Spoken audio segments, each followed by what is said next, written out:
तो जय हिंद दोस्तों, दिस इज रविशंकर और मैं A1 English academy and CTET YouTube channel की तरफ से आप लोगों का तहे दिल से स्वागत करता हूं। जैसा कि हम सभी जानते हैं कि सीटेट क्या होता है, प्राइमरी टीचिंग क्या होती है और साथ ही साथ हम ये भी जानते हैं कि सीटेट करने के बाद हम क्या कर सकते हैं। अगर आपको थोड़ी सी भी कन्फ्यूज़न है तो ये सारी कन्फ्यूज़न इस वीडियो में आपको दूर होने वाली है। तो चलिए बिना किसी देरी के कुछ कन्फ्यूज़न से रिलेटेड क्वेश्चंस पे डिस्कस करते हैं और उसको सॉल्व करते हैं। तो देखते हैं। लिखा है पीआरटी यानी प्राइमरी टीचर।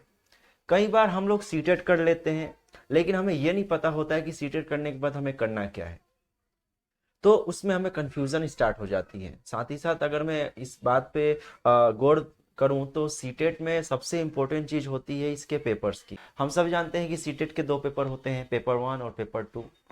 पेपर वन और पेपर टू, जिसमें सीटेट पेपर वन के अंदर 5 सब्जेक्ट्स के बारे में पढ़ा जाता है, जिसमें हिंदी हो गया, इंग्लिश हो गया जो लैंग्वेज वन और लैंग्वेज टू कहा जाता है, मैथ हो गया, ऐसे मैथ हो गया और ईवीएस हो गया, और साथ में साथ जो सबसे इम्पोर्टेंट होता है वो होता है आपका सीडीपी यानी चाइल्ड डेवलपमेंट एंड पेडागोजी। ये 5 सब्जेक्ट होते हैं पेपर वन में जो कि सीटेट क्या होता है।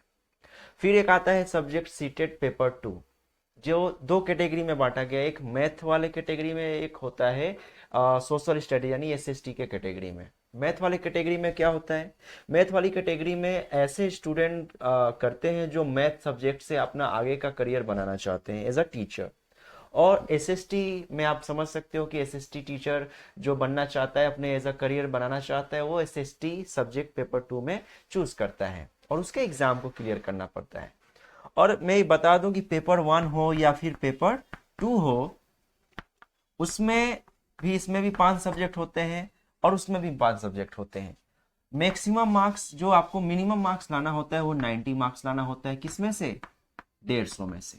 अगर आपने 150 में 90 मार्क्स ला दिया एज अ जनरल कैटेगरी, तो आप उसमें क्या कहलाते हो? पास कहलाते हो। इसके बाद बात आती है कि ये सीटेट करने के बाद हम क्या करें। तो सीटेट करने के बाद आपको आपके एलिजिबिलिटी, आपके क्वालिफिकेशन के हिसाब से आप अपने टीचिंग करियर को आगे बढ़ा सकते हो। तो मैंने पहला जो टीचिंग करियर लिखा है पीआरटी यानी कि प्राइमरी टीचर, और ये मैंने लिखा है डीएसएसबी के लिए, यानी कि दिल्ली में आप टीचर बन सकते हो एज अ प्राइमरी टीचर। कैसे? तो उसका एक प्रोसीजर होता है, उसका क्वालिफिकेशन होता है, उसकी एलिजिबिलिटी होती है। तो देखते हैं।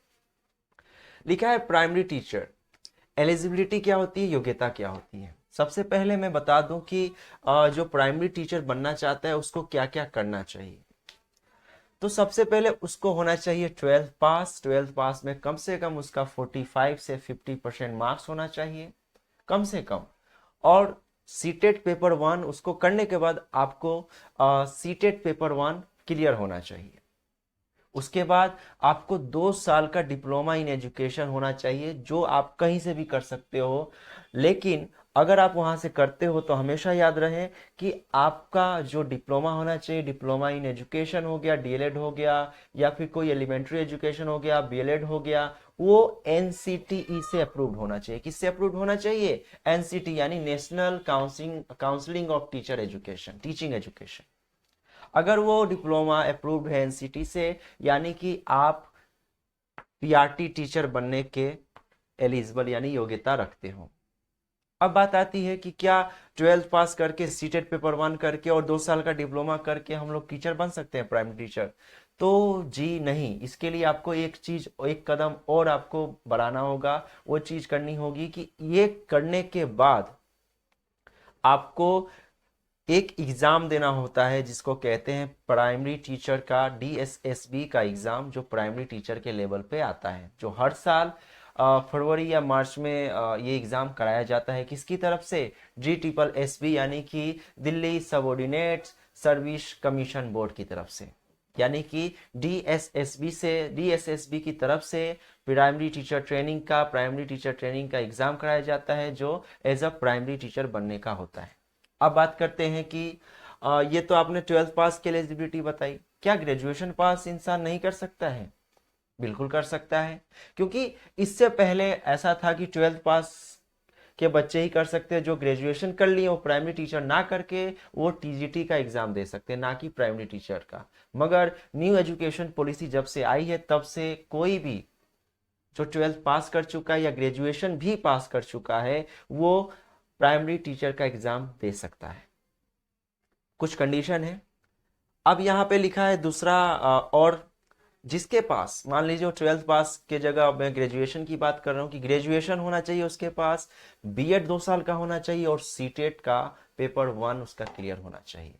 अब आप पूछेंगे कि क्या बीएड जरूरी है, क्या 2 साल का डिप्लोमा होगा तो नहीं चलेगा? तो बिल्कुल चल सकता है, कोई प्रॉब्लम नहीं है। अगर आप बीएड 2 साल का नहीं किए हो मगर ग्रेजुएशन किए और 2 साल का आपके पास किसी भी डिप्लोमा है जो कि एनसीटी अप्रूव्ड है इन एजुकेशन में, तो आप ग्रेजुएशन प्लस 2 साल का डिप्लोमा या बीएड 2 साल का होना चाहिए और सीटेट पेपर 1 करने के बाद आप ये एग्जाम दे सकते हो। और इस एग्जाम को पास करने के बाद आपका एक डॉक्यूमेंट वेरिफिकेशन होगा, फिर आपका अपॉइंटमेंट लेटर आपके हाथ में होगा।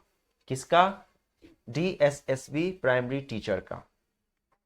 कुछ बच्चे, कुछ स्टूडेंट्स, कुछ जो भावी बनने वाले शिक्षक है वो सवाल पूछते हैं कि सर या ये बताइए कि इसका जो क्वालिफिकेशन तो हमें पता है कि 12th होना चाहिए, ग्रेजुएशन होना चाहिए, प्लस एनसीटी अप्रूव्ड से 2 साल का डिप्लोमा होना चाहिए या फिर बैचलर ऑफ एजुकेशन होना चाहिए 2 साल का, और साथ में आपके पास सीटेट पेपर 1 होना चाहिए, तो आप प्राइमरी टीचर बन सकते हो। मगर इसकी मेन चीज होती है एज लिमिट क्या है, as a general category, as a OBC category और as a SC ST category. तो इसका मैं बता दूं कि एज जो लिमिट होती है उसकी होती है जनरल के लिए 30 साल, मैक्सिमम एज कर दी गई है 30 साल प्राइमरी टीचर के लिए। पहले ऐसा सिस्टम नहीं था, जब से न्यू एजुकेशन पॉलिसी आई है 2020 तब से कर दी गई है, नहीं तो वो जो था वो टीजीटी लेवल के लिए था। अब क्या हो गया कि प्राइमरी टीचर का जो मैक्सिमम एज है 30 साल है, टीजीटी टीचर के लिए भी 30 साल है और पीजीटी का भी आप समझ सकते हो 30 साल है। ओबीसी का क्या हो गया, जनरल कैटेगरी का 30 साल हो गया है और ओबीसी कैटेगरी का 30+ एज रिलैक्सेशन में कभी कभी 32 हो जाता है या 35 के लिए भी एज रिलैक्सेशन मिल जाता है, कई जगहों पे 3 साल का भी मिल जाता है। तो मैं एज अ मान के 32 यानी 2 साल ज्यादा चल रहा हूँ। एससी एसटी में क्या है 35 ईयर्स यानी 5 साल का रिलैक्सेशन मिल जाता है, कई जगहों पे 6 साल का, कई जगहों पे 7 साल का। वही पीडब्ल्यूडी यानी कि जो इंसान किसी शारीरिक अपंगता का शिकार है यानी शारीरिक वो दिव्यांग है, तो वो क्या हो सकता है, उसको 40 ईयर्स तक वो एज लिमिट उसका है, वो अप्लाई कर सकता है कि इसमें प्राइमरी टीचर में। या इसके बाद अगर एज रिलैक्सेशन होता है तो मे भी 40+ पर भी वो कर सकता है। तो आई होप आपको समझ में आ गया होगा कि प्राइमरी टीचर कौन बन सकता है, इसकी एलिजिबिलिटी क्या है, इसका एज लिमिट क्या है। तो मिलते हैं नेक्स्ट वीडियो में, तब तक के लिए जय हिंद।